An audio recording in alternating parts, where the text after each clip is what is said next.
Hello students, जैसा आपको पता था कि मैं आपको Newton third law of motion लाने वाला हूं। तो Newton third law of motion को आज स्टार्ट करते हैं बिना देर करे।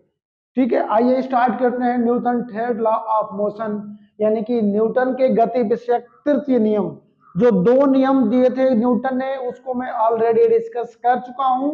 न्यूटन के तृतीय नियम के यानी कि थर्ड लॉ के बारे में यहाँ पे हम लोग डिस्कस करेंगे। तो आइए अब स्टार्ट करते हैं Newton third law of motion. Start करने से पहले मैं आपको कुछ एग्जांपल बताता हूं।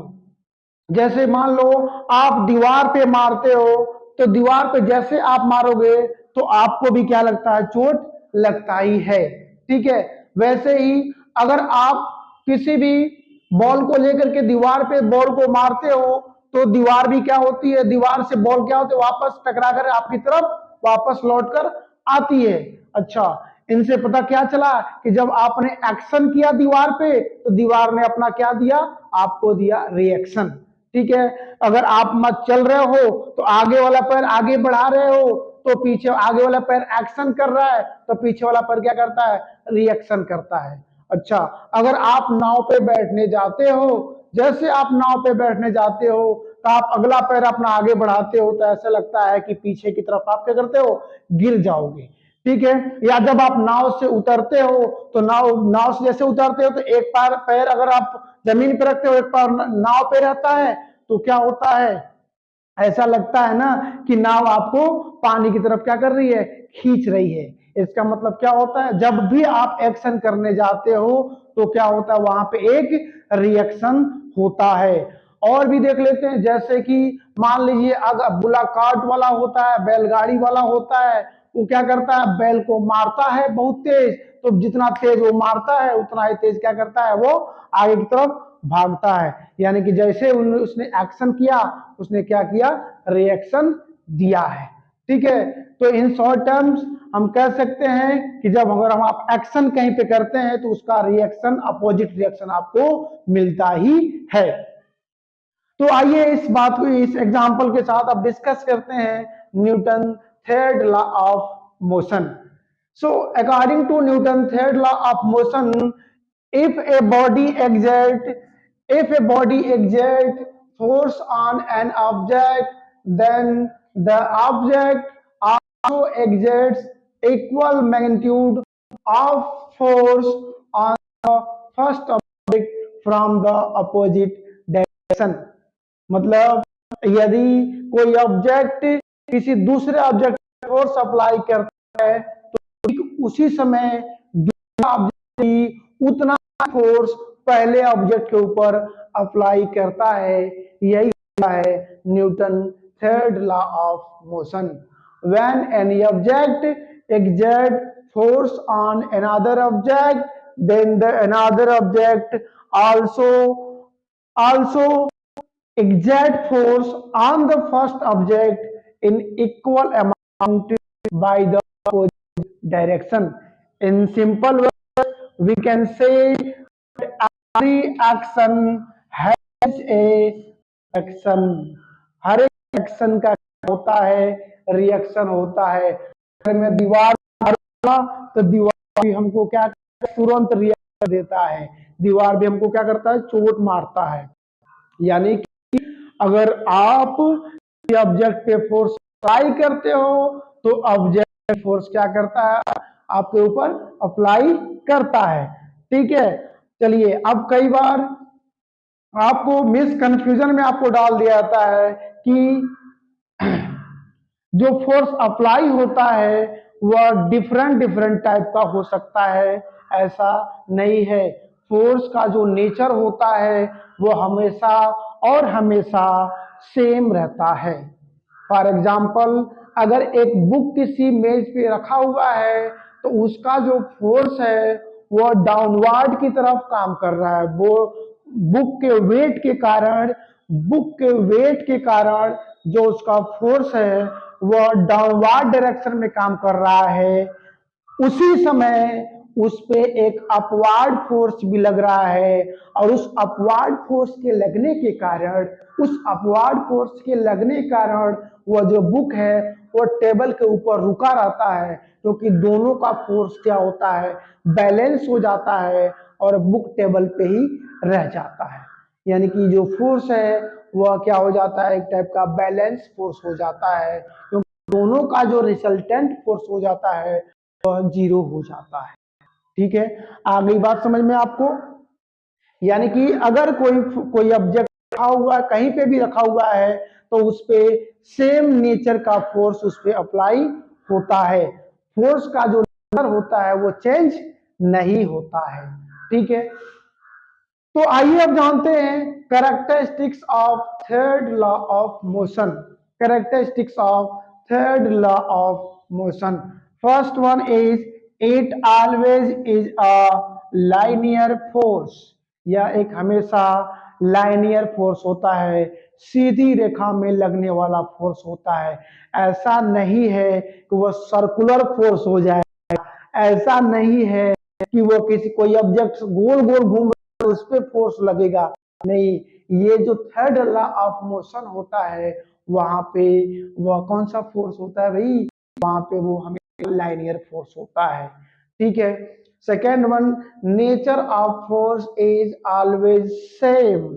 फोर्स का जो नेचर होता है वह ऑलवेज क्या होता है, सेम होता है। यानी कि अगर कोई ऑब्जेक्ट किसी पे अट्रैक्टिव फोर्स लगाती है तो उसके ऊपर रिपल्सिव फोर्स लगेगा। यानी कि आकर्षण बल का अपोजिट क्या होगा, आकर्षण बल होगा। आकर्षण बल का अपोजिट क्या होगा, प्रतिकर्षण बल होगा, जो जो दोनों एक दूसरे के समान नेचर के हैं। ठीक है, बात समझ में आ रही है। तो फोर्स का जो नेचर होता है वो हमेशा क्या होता है, सेम होता है। अगला क्या है, force always act upon two bodies. देखो, for the third law of motion हमेशा जो फोर्स होता है वह दो बॉडीज के बीच में ही काम करता है, दो बॉडीज के ऊपर ही काम करता है। ऐसा नहीं कि एक सिंगल बॉडी होगा तो उस पर ये Newton third law of motion apply होगा। नो, नेवर, नेवर, कभी नहीं।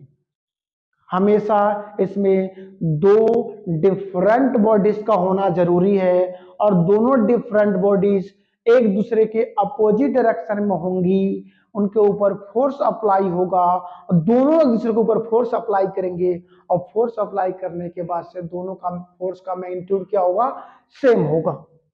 ठीक है, अगर कोई ऑब्जेक्ट ऊपर से नीचे गिर रहा है, इसका मतलब क्या है, वो अपने वेट के कारण नीचे आ रहा है, उसी समय उसके ऊपर एक अपवार्ड फोर्स भी लगता है। अगर मान लो वो, अगर ऊपर से वो नीचे आ रहा है, एक टाइप का ग्रेविटेशनल फोर्स भी होता है जो उसको क्या करता है, अपनी तरफ खींच रहा होता है।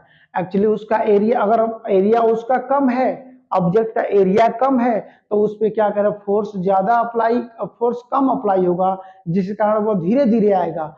अगर उसका एरिया ज्यादा है, सॉरी मैं इसको करेक्ट करता हूं, अगर उसका एरिया है तो वो तेज आएगा, ज्यादा गति से नीचे गिरेगा। जबकि उसका एरिया अगर ज्यादा है तो वो कम स्पीड से ऊपर से नीचे गिरेगा। तो हम लोग बात कर रहे थे Newton third law of motion के कैरेक्टरिस्टिक्स के बारे में। There is no delay of exerting forces. देखो, फोर्स जो Newton third law of motion में जब फोर्स अप्लाई होता है, दो डिफरेंट फोर्स अप्लाई होता है ना, वो हमेशा उस फोर्सों के बीच में डिले नहीं होता है। डिले बोले तो अगर एक फोर्स अभी 10 बजे अप्लाई हुआ है तो ठीक 10 बजे ही उसके ऊपर अब तुरंत अप्लाई होगा, डिले नहीं होगा। ऐसा नहीं कि अभी फोर्स, एक ऑब्जेक्ट ने किसी ऑब्जेक्ट पे फोर्स अप्लाई किया है तो दूसरा ऑब्जेक्ट उसको 2 घंटे बाद फोर्स अप्लाई करेगा, ऐसा नहीं है। वो अगर कोई ऑब्जेक्ट किसी ऑब्जेक्ट पे फोर्स अप्लाई करता है तो तुरंत उसी समय अपोजिट फोर्स उस ऑब्जेक्ट के ऊपर क्या होता है, अप्लाई होता है। तो ये होता है आपका characteristics of the action reaction forces, means Newton third law of motion.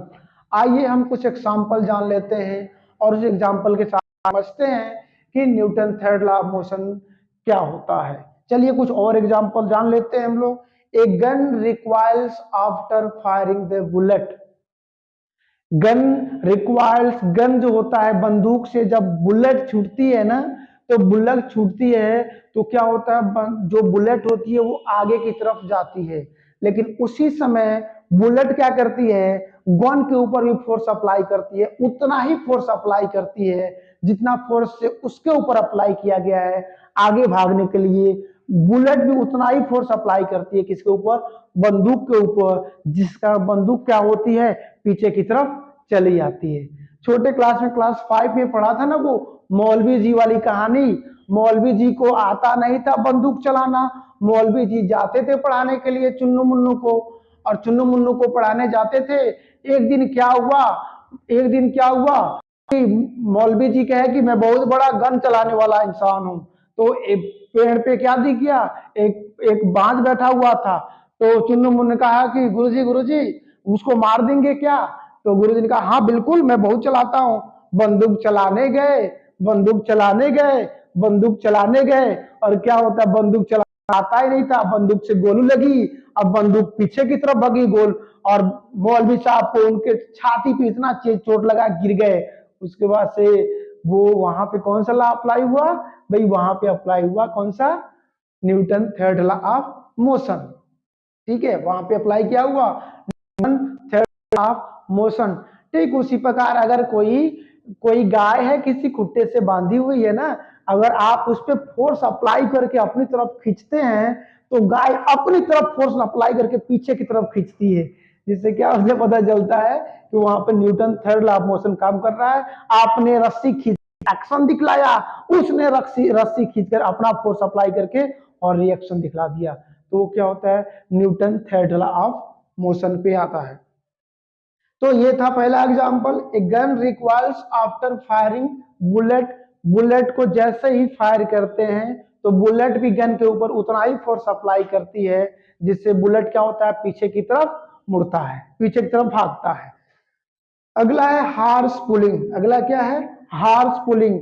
जो टोंगे वाले होते हैं या फिर हार्स चलाने वाले होते हैं ना, हार्स को, हार्स राइडिंग करने वाले, तो हार्स के नाल को जितना तेज खींचेंगे ना, ठीक है, उतना ही तेज घोड़ा क्या होता है, आगे की तरफ भागता है। यानी घोड़ा को हम लोग उसके नाल को पीछे खींच रहे हैं और घोड़ा भाग कहाँ रहा है, आगे। यानी कि आपने एक्शन किया पीछे की तरफ, वो रिएक्शन कहाँ दिखला रहा है, आगे की तरफ। घोड़ा आगे की तरफ भागता है, जितना तेज खींचोगे, जितना तेज खींचोगे उतना तेज वो क्या करेगा, आगे की तरफ भागेगा। तो वो होता है थर्ड लॉ ऑफ मोशन। यहाँ पे देख लीजिए जेट प्लेन्स। जो जेट प्लेन्स यानी कि जो भी प्लेन्स आसमान में उड़ती हैं, या फिर जो भी स्पेसशिप चलती हैं, या फिर जो भी आपने देख रखा है, आपने देख रखा एयरक्राफ्ट वगैरह चले करते हैं ना स्काई में, वो सब Newton third law of motion पे ही वर्क करते हैं, क्योंकि उसमें से जो गैसें निकलती हैं वो बहुत तेज मात्रा में पीछे की, बहुत तेज स्पीड से पीछे की तरफ क्या करती हैं, भागती हैं। जो गैस निकलती है ना, वो जेट प्लेन से, एयरक्राफ्ट से, एरोप्लेन से, हवाई जहाज से, वो जहाज से जो गैस निकलती है वो पीछे बहुत तेज गति से भागती हैं। ठीक है, तो बहुत तेज गति से जब वो भागती हैं तो उसको फोर्स अप्लाई होता है, तो वो भी अपोजिट फोर्स अप्लाई करती हैं किसके ऊपर, किसके ऊपर, प्लेन्स के ऊपर, जहाज के ऊपर, जिससे कि जहाज आगे की तरफ तेज स्पीड से भागता है। तो ये रहा एग्जांपल किसका, जेट प्लेन का।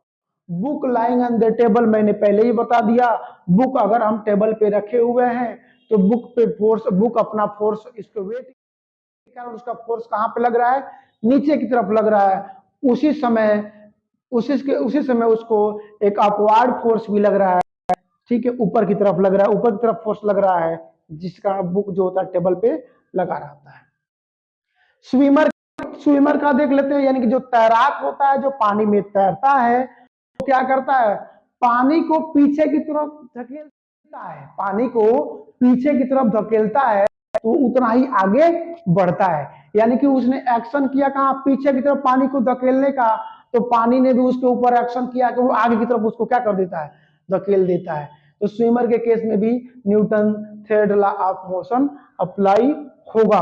मुझे आशा है ये सारी बातें Newton third law of motion के बारे में सारी बातें आपको समझ में आ गई होंगी। अगर समझ में आ गया हो तो इसका स्क्रीनशॉट ले लीजिए और चैनल को लाइक भी कर दीजिएगा, सब्सक्राइब कर दीजिएगा अगर अच्छे समझ में आया हो तो।